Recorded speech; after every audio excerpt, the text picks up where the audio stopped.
Bien-aimés dans le Seigneur, je vous salue dans le nom de notre Seigneur Jésus-Christ. C'est toujours un plaisir pour moi de vous retrouver à travers ces capsules qui ont été inspirées par le Saint-Esprit. Je vous remercie de votre présence, je vous remercie de l'attention que vous portez à ces émissions.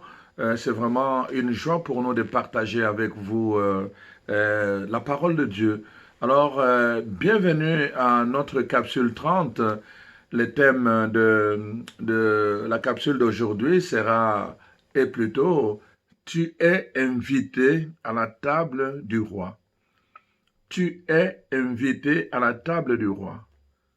Je m'adresse à toi, donc tu es invité à la table du roi. Et c'est le message que je voulais partager avec toi aujourd'hui. Je voulais juste vous rappeler que nous sommes partis de vraiment d'abord prendre conscience qu'il y a un temps pour tout. Nous sommes partis de là. Il y a un temps pour tout. Il y a un temps pour se révolter, un temps pour être distant de Dieu, un temps pour se rebeller. Il y a un temps pour tout cela. Et nous avons dit, avec tout ce que nous sommes en train de vivre maintenant, remarquez, cette pandémie a paralysé tout. Cette pandémie a paralysé tout. Donc, on voit par exemple comment, les écoles sont paralysées, les universités sont paralysées. On voit les services au niveau des avions, les transports de l'air, les transports maritimes. Tout est paralysé et même les églises sont paralysées. Et à travers cette paralysie, il y a un message très très profond. Je vous avais dit que à travers cette pandémie, il y a des enjeux qui sont en fait spirituels. Donc, en fait, Dieu voudrait nous ramener au plus profond de l'être de notre existence. Dieu veut nous ramener à nous-mêmes. L'Église, bien sûr, est là. L'Église est fermée, voyez-vous. Mais Dieu a besoin de nous, Dieu continue à nous parler, mais il nous parle maintenant dans une autre dimension qui est la dimension de notre cœur. Ce temps, c'est vraiment un temps de grâce. C'est un temps aussi de Dieu, un temps où Dieu veut parler, un temps où Dieu veut parler à chacun maintenant, un temps où Dieu veut parler dans notre intimité, et non pas dans des structures qui sont les églises, maintenant dans notre intimité. C'est un temps où nous devons vraiment lui vouer toute l'attention. C'est le temps de Dieu. Et je vous ai dit que peut-être vous vivez un moment difficile, peut-être vous vivez des moments d'adversité, mais même dans l'adversité, vous pouvez trouver Dieu. Vous avez vu, vous avez entendu comment Dieu lui-même dit parfois il provoque l'adversité dans la vie de quelqu'un simplement pour que la personne, à travers toute la tempête de sa vie, finit par comprendre que, en fait, Dieu est vraiment la première et la dernière bouée de secours. En fait, la seule. Parfois, on a tenté partout, on a essayé partout, on a voulu résoudre les problèmes par nous-mêmes, par tous les moyens. Et à la fin, on réalise que finalement, ça n'a pas résolu le problème et donc on doit recourir à Dieu. Je vous ai donné l'exemple de tous ces pays qui, à cause de la pandémie, se sont mis à genoux dans les rues, en public, pour demander la miséricorde de Dieu. Donc, ce moment d'adversité a soulevé un élan spirituel dans le cœur des gens. Mais comme je disais en mettant en garde que notre élan vers Dieu ne doit pas être mu par la peur, ça doit être vraiment un élan d'amour. Dieu nous aime, c'est un Père, il n'est pas là pour nous punir, il est là pour nous aimer. Et sa préoccupation, c'est que tous soient sauvés et parviennent à la connaissance de la vérité. Dieu veut que tout le monde soit sauvé. Il veut que toi tu sois sauvé. D'ailleurs, la Bible dit, si Dieu tarde à revenir, c'est parce qu'il veut donner du temps à ceux qui ne se sont pas encore décidés de se décider à venir auprès de lui. Le temps d'adversité, c'est vraiment un moment propice pour trouver Dieu, pour venir à Dieu. Et nous avons eu notre troisième capsule, c'était justement « Reviens à Dieu de tout ton cœur ». Nous avons vu que plusieurs personnes, à cause de la peur ou à cause des habitudes, parce qu'on peut être habitué sans être habité par l'Esprit de Dieu. On peut être habitué dans le formule sans être habitué par l'esprit de la prière. On peut être habitué dans les célébrations sans être habité par l'esprit de la célébration. Alors, donc, la parole de Dieu nous montrait que il y a des gens qui sont justes, ils vont chanter, mais au niveau de leurs lèvres, mais leur cœur n'est pas encore rapproché de Dieu. Leur cœur n'est pas encore rapproché de Dieu. C'est pour cela que Dieu lançait cette invitation, reviens à moi de tout ton cœur. C'est parce que d'abord, c'est une question d'amour. Dieu veut que tu puisses répondre à son amour, par le cœur, et non pas par les lèvres, et non pas par le cerveau, non pas par l'intelligence. On peut répéter les choses, on peut mémoriser les choses, on peut répéter les prières, on peut mémoriser les prières, mais Dieu veut d'abord que les choses jaillissent de notre cœur. Voilà vraiment la génération que Dieu veut réaliser, qu'il veut restaurer en ce temps-ci qui sont les temps de la fin. Alors c'est important, chers frères et sœurs, que nous puissions prendre le temps vraiment de revenir à Dieu, mais de revenir à travers sa parole, nous revenons à Dieu, parce que c'est le meilleur endroit où nous pouvons comprendre la pensée de Dieu, c'est le meilleur endroit où nous pouvons savoir qui est Dieu, parce que nous ne pouvons pas faire confiance en Dieu si nous ne le connaissons pas. La parole de Dieu nous décrit qui est Dieu, mais aussi la parole de Dieu nous décrit qui nous sommes devant Dieu. Et qu'est-ce que Dieu attend de nous? En fait, c'est ça le but de la parole de Dieu. Voilà pourquoi nous devons revenir à la parole de Dieu. Aujourd'hui, donc, le thème, c'est tu es invité. Dieu, non seulement il t'attend comme une information, ce n'est pas une information qu'il te donne pour dire je t'attends, reviens à moi de tout ton cœur, mais même quand la parole parle de l'invitation, c'est parce qu'il y a une célébration, c'est parce qu'il y a une fête d'organiser. Dieu ne t'attend pas simplement que tu reviennes dans une cour qui est son territoire, mais Dieu veut que tu fasses plus que ça. Il veut partager avec toi plus que revenir. Il veut partager avec toi quelque chose d'intime. C'est pour cela qu'il te demande de revenir à lui de tout ton cœur. Parce qu'il y a une table qui est réservée pour toi. Parce qu'il y a quelque chose de très important. Dieu veut que tu puisses jouir de sa présence par toi-même. Que ça ne soit pas une affaire que les gens t'ont racontée, que ça ne soit pas une affaire que, bon, on m'a dit ceci, on m'a parlé de Dieu, mais que toi-même tu puisses dire, je l'ai expérimenté, j'ai expérimenté sa douceur, son amour, mais à travers un événement particulier. Mon frère, ma soeur, Dieu t'aime. Et aujourd'hui encore, Dieu veut que tu puisses expérimenter son amour. Je ne sais pas si vous avez déjà été fasciné par le témoignage de quelqu'un qui raconte son histoire. Vous savez, quand les gens racontent leurs histoires, il y a beaucoup d'émotions. Parfois, on est dans la joie, parfois dans les aspirations, parfois dans le pleur. Il y a des gens qui vont pleurer quand ils entendent le témoignage de quelqu'un. Mais moi, les témoignages qui me fascinent, ce sont les témoignages des gens qui ont fait toutes sortes d'expériences. Toutes sortes d'expériences. Ils ont été je pense qu'il s'appelle Jacques Sénévré, un Français là, l'espérant de la drogue, du sexe et tout. Et il en a abusé. Il a tout ce qu'on pouvait savoir, faire, expérimenter, il a fait. La drogue, l'alcool, il a fait. Et là, il entrait dans une autre phase. C'était d'aller voler. Il a commencé à voler. Et il réussissait toujours. Et là, bien sûr, on l'arrêtait, mais il arrivait toujours à s'échapper. Et là, il a encore élevé son niveau d'exploit. Il a commencé à voler dans des banques, des vols de grosses sommes d'argent. Lui-même raconte cette histoire. Alors donc, il a connu la violence, il a connu le monde occulte, il a connu tout ce que les gens recherchent aujourd'hui. Tout ce que les gens recherchent pour trouver du bonheur, pour trouver du prestige, pour qu'ils soient respectés par d'autres personnes, il a cherché, il a fait, il a réalisé, il a expérimenté. Et voilà que, après avoir braqué une banque, lui et son groupe, ils ont été arrêtés. Et comme il s'échappait toujours des prisons, on a dit qu'il faut l'amener dans une prison à haute sécurité. Et voilà, il s'est retrouvé donc en prison. Et là, dans la prison, c'était comme ça, c'était sa vie.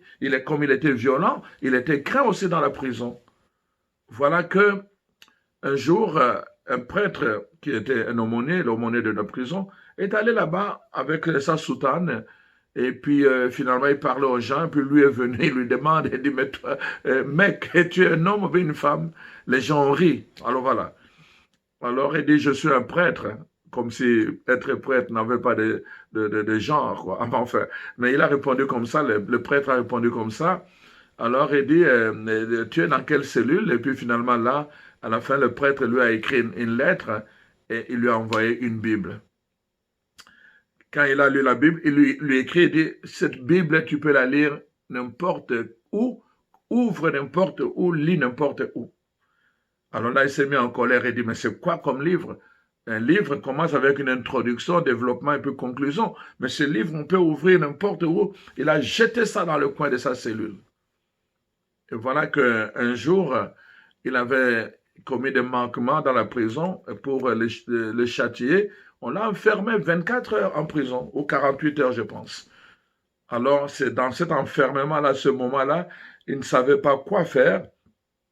Alors, il s'ennuyait tellement, il a dit, mais je vais ramasser ce livre-là juste pour me distraire. Et il a pris pour se distraire, mais il y avait un rendez-vous. Dieu lui donnait un rendez-vous. Dieu l'invitait. Dieu l'invitait à quelque chose de très grand, mais il ne le savait pas. Il a pris le livre et il a commencé à ouvrir et il est tombé dans le passage où justement on parle de Jésus dans le Nouveau Testament. Il dit, je vais essayer, comme le prêtre a dit, je vais ouvrir n'importe où. Et là, on raconte l'histoire de Jésus qui faisait le bien et il lit l'histoire, le personnage, il dit, ah, les héros, les super-héros, c'est Jésus. Mais là, il ne savait pas qui était Jésus. Mais c'était un super-héros dans l'histoire. Mais Jésus faisait des miracles. Il guérissait les gens qui étaient malades. Il faisait du bien à des gens qui étaient tourmentés. Il voyait que c'était un homme de bien. Partout où il passait, il faisait le bien. Et il dit, je vais voir comment va se terminer cette histoire. Et à la fin, il voit que les gens à qui il a fait le bien, on l'a arrêté. On vient le proposer. Est-ce que vous voulez qu'on les libère? Et là, la foule a commencé à crier, non, crucifie-les. Et il lisait tout ça. Il dit, mais comment c'est possible? Quelqu'un qui a fait du bien. Moi, je suis en prison parce que j'ai fait du mal. Mais lui ne fait que du bien. Comment on peut le crucifier? Et il voit la fin de son histoire. Il est crucifié et il meurt. Et après, il continue, il dit, mais c'est quoi cette affaire? Il dit, je vais terminer l'évangile jusqu'au bout. Et en terminant, il y a la promesse de la résurrection et puis les récits des apparitions, Jésus qui réapparaît. Et les apôtres, il est vivant. Alors là c'était le soir qu'il terminait son livre. Voilà, il fait comme ça. Et il dit, comme par blague, il dit, si vraiment tu existes, il prend sa Bible comme ça. Si vraiment tu existes, alors je te donne rendez-vous à 2 heures du matin. Il se moquait de Jésus. Mais en même temps, il ne comprenait pas comment on pouvait lui faire du tort comme ça, lui qui n'a fait que du bien. Mais alors il lui dit ça. Voilà que à 2 heures du matin, il entend, et oui, son nom c'était André. André, c'est vrai. À 2 heures du matin, il entend quelqu'un l'appeler André. Il se réveille, mais il avait oublié, lui, qu'il avait fait donner rendez-vous. Il se réveille. Il pensait que c'était les gardiens qui venaient le réveiller. Alors, et puis là, il dit, qu'est-ce qu'il y a? Un gardien, ou 2 gardiens viennent. Alors il dit, mais pourquoi tu fais de bruit? Il dit, mais pourquoi vous m'avez réveillé? Il dit, franchement, qui peut te réveiller à 2 heures du matin comme ça? Quand il a entendu ça, le gardien, 2 heures du matin, oh, il est retourné dans la cellule, il s'est mis à genoux, il a commencé à pleurer. C'était le rendez-vous. Je suis en train de vous parler de quelqu'un qui avait goûté à tout. Tout ce qui pouvait donner du prestige à un homme, tout ce qui pouvait donner de la puissance à un homme, tout ce qui pouvait lui donner du bonheur. Il a goûté à tout cela. Et il dit qu'il était malheureux au-dedans de lui-même. Alors, à 2 heures du matin, il y avait une rencontre, un rendez-vous qui venait de se réaliser. Et ces rendez-vous-là a changé toute sa vie. Cette présence qui est venue se manifester à lui à 2 heures du matin a changé toute sa vie. Sa cellule a été envahie par une puissance d'amour, une puissance d'amour, une puissance d'amour que ce monsieur André Sénévré a oublié tout ce qu'il avait fait comme coup. C'est-à-dire que le goût de vouloir programmer d'autres coups. Du jour au lendemain, les gens n'arrivaient plus à le comprendre. Ils commençaient à s'excuser devant tout le monde. Ils demandaient pardon au gardien à qui il avait craché sur le visage. Il dit, je te demande pardon parce que quand je le fais sur toi, je le fais sur le Christ. Et les gens commençaient à rire de lui. Les gardiens disaient, non, non, non, c'était rusé. Il est en train de chercher une façon pour qu'on puisse, pour nous amadouer, afin qu'il sorte et il s'échappe. Les gens, personne ne croyait. Il dit, je suis resté encore plusieurs années en prison pour, comment évidemment, continuer sa peine. Mais il dit, dans mon cœur, j'ai été libéré.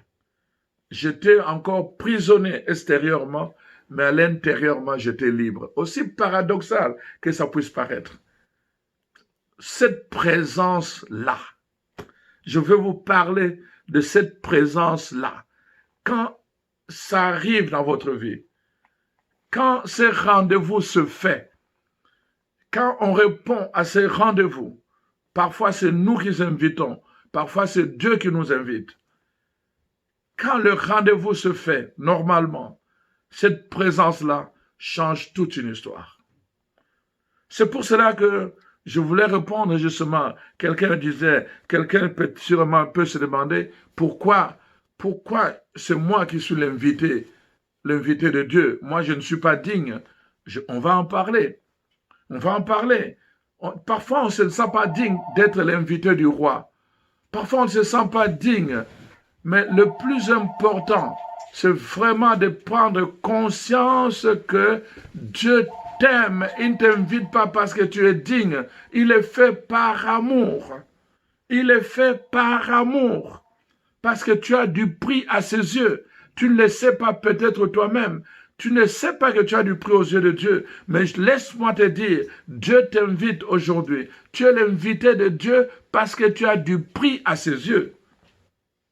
Quand j'ai compris ça dans ma vie, je m'en fous du regard des hommes. Les gens nous regardent, les gens vont me regarder à cause de ma peau, de ma couleur de peau. Les gens vont me regarder à cause de mon rang social. Mais Dieu, j'ai du prix à ses yeux. C'est pour cela que je n'ai pas peur de répondre à son invitation. Mon frère, ma soeur, tu es l'invité de Dieu. Tu es l'invité de Dieu. Il faut que tu le saches, tu es l'invité de Dieu. Vraiment, c'est une merveilleuse nouvelle de savoir que le roi des rois, celui que le monde entier adore, celui que le monde entier loue, celui que le monde entier chante, celui-là même t'invite aujourd'hui, tu es son invité, il t'invite à sa table. Quelle bonne nouvelle pour toi. Voyez-vous, pourquoi Dieu nous invite? Dieu nous invite d'abord parce qu'il veut corriger notre histoire. Remarquez ce qui est dit dans le livre de Ecclésiaste au chapitre 10. Dans le livre d'Ecclésiaste au chapitre 10.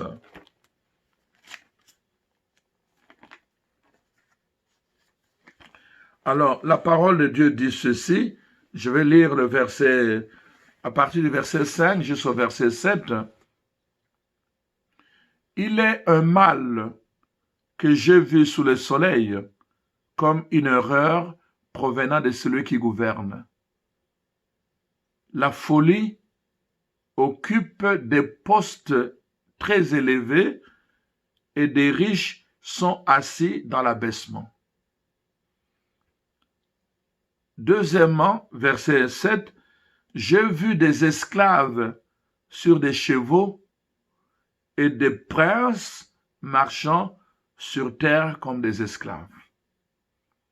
Voyez-vous, il y a des gens qui par nature devaient être riches, mais ils sont dans l'abaissement, dans une position inférieure. Il y a des gens qui sont rien, qui sont de fous, de fous. Ils ont l'argent, mais ils sont fous avec leur argent. Et la parole de Dieu dit, eux, ils ont des postes élevés.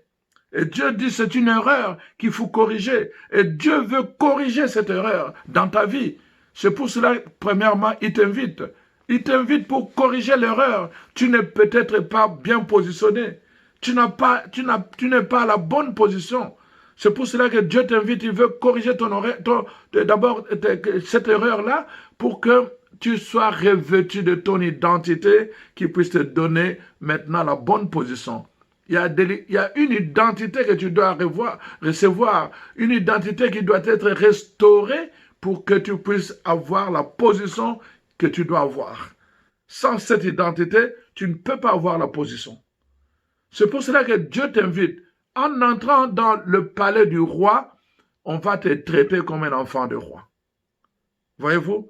Dieu t'invite à cela. Donc, c'est la première chose. La deuxième chose, justement, Dieu t'invite parce qu'il veut te restaurer. Il veut te restaurer dans tes bénédictions. Il veut te restaurer dans ta position. La parole de Dieu nous dit dans la lettre aux Éphésiens, chapitre 1, versets 5 à 6, que nous allons lire. Alors, la parole de Dieu dit ceci. Nous allons lire le verset 5 à 6. Voilà.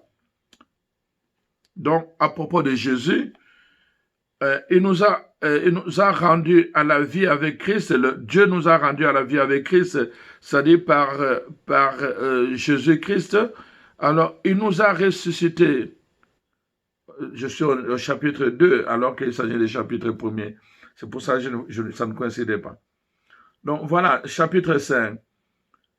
Dieu nous a prédestinés dans son amour à être ses enfants d'adoption par Jésus-Christ selon le bon plaisir de sa volonté à la louange de gloire de sa grâce qui nous a accordé en son bien-aimé Jésus-Christ.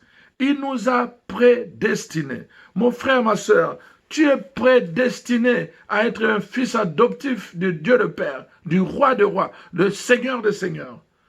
Tu es prédestiné. Et la parole de Dieu dit, dans Galates 3, 26 à 29, la parole de Dieu dit justement que tous ceux qui ont été baptisés en Jésus-Christ, n'est-ce pas, ils sont devenus fils de Dieu, mais ils sont devenus aussi héritiers selon la promesse faite à Abraham. Tu es héritier, tu es fils, tu es fille de Dieu. Peut-être tu ne le sais pas quand tu dis souvent, je ne suis pas digne d'être l'invité du roi. Je ne suis pas digne. Laisse-moi te dire, dans ta position de fils adoptif, dans ta position de fille adoptive, cette position te rend digne d'entrer dans la maison. Pharaon n'était pas un fils naturel. Pardon, qu'est-ce que je veux dire? Moïse n'était pas un fils naturel de Pharaon. Mais à partir du moment où la fille de Pharaon l'a adopté, Moïse était considéré comme un prince. Quand il se levait devant les Hébreux, quand il donnait un ordre, tout le monde l'exécutait parce qu'il était considéré comme un prince, simplement parce qu'il a été adopté. Ça, c'est la deuxième chose que tu dois savoir. Dieu t'invite à cause de cela, pour que tu sois restauré dans ta position, dans ton identité. Tu es un fils adoptif, tu es une fille adoptive, tu es héritier, princesse, tu es prince. Et Dieu dit, il est venu corriger. Ce n'est pas normal que le prince soit sur terre en marchant comme un esclave et que l'esclave soit sur le cheval. Ce n'est pas normal que le prince, dont l'enfant adoptif par le roi, mange comme un chien le miette et que le chien puisse manger à table. Dieu veut corriger cela dans ta vie. Voilà pourquoi, chers frères et sœurs, il y a des choses que tu ne peux pas te permettre. Dieu vient corriger cela. Je ne sais pas, j'ai souvent raconté l'histoire de Madame Poubelle. Ça, ce n'est pas une histoire qui vient de moi, c'est une histoire que j'ai entendue quand je suivais le cours des Alpha, évangélisation Alpha. Alors, l'orateur raconte l'histoire de cette femme qu'on appelle Madame Poubelle. Cette madame, en fait, Poubelle, ce n'est pas son nom, mais il est né dans une famille, je vais dire modeste, mais ses parents avaient été vraiment millionnaires. Pourquoi? Parce que ils avaient fait une collection de tableaux, et des tableaux qui valaient vraiment beaucoup, beaucoup, beaucoup de valeur. Alors donc, cet enfant, ses parents sont morts, je pense, d'un accident, et à cause de ça, il a eu comme un choc traumatique. Et alors, il a développé des attitudes de gens qui font la folie. Il a été atteint au plus profond des lettres de son existence et il a commencé à se comporter comme une folle. Elle a abandonné la maison de ses parents, elle a commencé à vivre dans la rue. Alors, elle avait toujours un sac poubelle et dans ce sac-là, partout où elle passait, dès qu'elle voyait une bouteille, elle mettait dans son sac. Dès qu'elle voyait des ordures, elle mettait dans son sac. De sorte que partout où elle passait, il avait toujours un sac qui pesait sur lui, sur elle, pardon. Un sac de poubelle. Et alors, tout le monde parlait d'elle. Tout le monde parlait d'elle. Et alors, on lui a donné ce nom-là, Madame Poubelle, parce qu'elle faisait que ça. Elle ramassait les poubelles. Et deuxièmement, elle se promenait avec un fardeau rempli de poubelles. Et finalement, l'histoire continue en disant, à un moment donné, et finalement, quand le parent donc cette fille était morte, alors je pense le dernier ou la dernière personne, les parents n'étaient pas morts ensemble. Quand la dernière personne est décédée, finalement à la suite de cette maladie, on a organisé des funérailles. Et lors des funérailles, il y avait des gens en cravate, des gens bien endimanchés. Et finalement, un des concélébrants pose la question au pasteur principal et dit, mais d'où viennent toutes ces personnes? D'où viennent toutes ces personnes? En fait, pourquoi toutes ces personnes sont arrivées? C'est plutôt, je raconte mal mon histoire, mais comprenez, c'est Madame Poubelle qui est décédée à son tour. Je vous ai dit que ses parents sont décédés à la suite d'un accident, et maintenant, elle s'est comportée comme une folle, elle s'occupait des poubelles toute sa vie. Et à un moment donné, elle est décédée. Et à ce funérail, donc, voilà que des gens en dimanche, des gens en cravate, des gens bien habillés. L'église était vraiment des gens. Et alors là, on demande, mais comment? Cette femme a passé toute sa vie dans la rue. Comment expliquer qu'il y a tous ces gens? Et là, le pasteur principal lui dit voilà, non, c'est parce que ses parents étaient vraiment millionnaires, ils avaient beaucoup de tableaux de valeur. Alors, parmi ces gens, ce sont des cousins qui viennent de l'Europe, par-ci, par-là, et qui viennent espérer, évidemment, recevoir un héritage. Voyez-vous? Elle-même, en fait, c'était une fille millionnaire, mais elle ne s'en rendait pas compte. Elle a vécu toute sa vie à les ramasser, à se contenter de poubelles, alors qu'elle était fille de millionnaire, alors qu'elle avait en potentiel des millions qui étaient gardés pour elle. Mais comme elle ne s'en rendait pas compte, elle a développé une maladie, elle s'est comportée vraiment à l'opposé de ce qu'elle devait être. Elle a vécu une vie malheureuse toute sa vie, elle est morte malheureuse, et là, vous voyez, ce sont d'autres personnes qui voulaient venir jouir de son héritage. Mon frère, ma soeur, tu sais, quand j'ai écouté cette histoire, j'ai pleuré. Parce que j'ai pensé à plusieurs chrétiens, des gens qui ont été baptisés en Jésus-Christ, à qui on a dit justement, il y a un héritage, vous êtes des héritiers selon la promesse et qui vivent comme Madame Poubelle. Ils se contentent de la drogue, ils se contentent de musique rock, ils se contentent de toutes sortes de choses, ils se contentent de la drogue pour trouver le bonheur, c'est-à-dire de la poubelle. Ils se contentent de ça, malheureusement. Il y en a tellement de gens qui vivent comme Madame Poubelle. Ils ont un créateur qui est millionnaire, milliardaire, mais eux, ils vont passer toute leur vie sur la terre malheureuse, comme Madame Poubelle, parce qu'ils n'auront pas compris que même si leur père était modeste, mais dans le coffre, il y avait un héritage en millions pour elle.